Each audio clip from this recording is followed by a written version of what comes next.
today to actually time the gap. Now there is the SL63 AMG. It's got torque 800. It's a 410 kilowatt output. It's a 5.5 litre bi-turbo. I got to drive it a couple of days ago. I'm very jealous. And Mick Doohan had a crack at me for driving like I was going to the shops. 410 kilowatts, that's almost V8 supercar power. I know, and this is a car, literally, they just pulled the Rego label off. I think Mick Doohan unscrewed the Rego label off, and he drives it like he stole it, and it's such an impressive bit of kit for what is a road car, and he's been going around pretty quick. I think the only difference between going a little bit quicker than the V8 supercar is probably the fact that it's on road tyres, not proper racing tyres. So 16.8 seconds separating the first two cars, and you'll see the speed comparison here too, so that will keep you up to date as to whether or not that V8 supercar can bridge a gap to the Mercedes, and whether again the Formula One car can bridge the gap. So the biggest difference in speed, I guess, between the V8 supercar and the Formula One, for example, is the power and the weight. So, and the aerodynamics on the Formula One car is staggering. It's got so much more grip and corner speed through all the slower corners, and that's where it really will catch that car of Casey Stoner. But the peak speeds as well, the peak speed of the Formula One car is nearing 285, 290 kilometres an hour.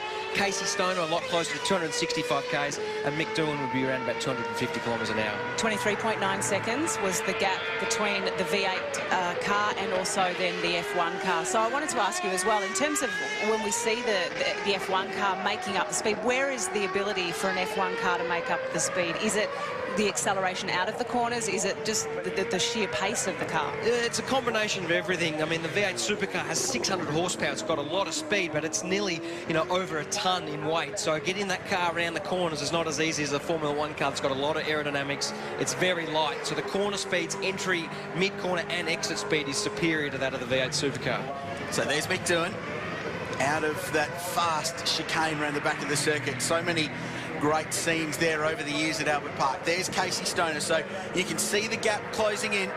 The Red Bull racer, this is the car that he runs in the Dunlop V8 Supercar Series, the second tier V8s. Had his debut 2 weeks ago on the streets of Adelaide. You caught up with him yesterday. Great chat, by the way. And looking pretty relaxed. Mick having a moment mid-corner there. And don't believe for a second that Mick Doohan is not trying hard, because he is.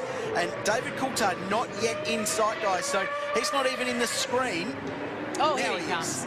This is quite a funny experience when you're driving that V8 supercar. The Formula One car looks like a bee or a wasp in your mirrors, and then all of a sudden it comes howling up behind you, and this sets up to be a great finish. Have a look at this. This will be really close, in fact, but David Coulthard will just get there. The 3 cars across the line covered by 0.3 of a second. So the handicapping is bang on. And between Mick Doohan, who was